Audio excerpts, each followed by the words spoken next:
On raconte qu'un grand sultan sortait chaque matin dans son cortège, précédé de chevaux et suivi de sa cour, et les gens s'inclinaient devant lui par crainte. Un jour, le sultan passa devant un vieil homme assis sur une vieille pierre aux abords de la ville, ne possédant qu'un bâton et un vêtement rapiécé, et regardant le ciel avec un sourire. Le sultan s'arrêta et lui demanda ironiquement: « Qu'est-ce qui te fait rire, vieil homme, toi qui ne possèdes rien dans ce monde ?» Le vieil homme leva la tête et dit calmement: « Je souris parce que je ne possède rien qui puisse me faire peur de le perdre. » Le sultan fut surpris et dit: « Mais moi, je possède tout et je ne crains rien. » Le vieil homme sourit et dit: « Si tu ne crains rien, pourquoi t'entoures-tu de gardes?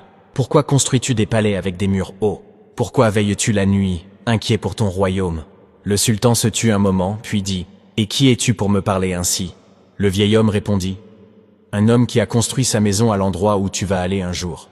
Et toi, tu as construit ta maison à l'endroit que tu quitteras. » Le cœur du sultan trembla, et il dit à voix basse: « Et où est cet endroit ?» Le vieil homme pointa la terre et dit: « Ici, où il n'y a ni sultan ni cour, et où il ne reste à l'homme que ses actes. » Les yeux du sultan se remplirent de larmes, et il dit: « Donne-moi un conseil, sage vieil homme. » Le vieil homme dit: « Ne te laisse pas tromper par un royaume que tu ne possèdes pas, et ne te réjouis pas d'un monde qui te quittera avant que tu ne le quittes. Sache que tu es un esclave tant que tu ne possèdes pas ton terme ni ton destin. » Le sultan demanda: « As-tu un besoin que je puisse satisfaire ?»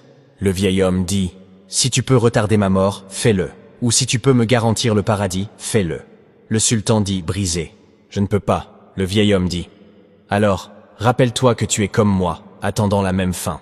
Mais la différence est que je suis prêt et que toi, tu es occupé. » Le vieil homme s'en alla, laissant le sultan debout, sentant pour la première fois que la couronne était trop lourde à porter. Ce n'est pas la folie dans la pauvreté, ni la sagesse dans le pouvoir, mais le sage est celui qui connaît sa fin et s'y prépare, et le fou est celui qui se laisse distraire par les apparences de la vérité. Ô Allah, fais que ce monde ne soit pas notre plus grand souci, et ne nous rappelle à toi que lorsque tu seras satisfait de nous. La paix soit sur vous. Wassalamu alaikum.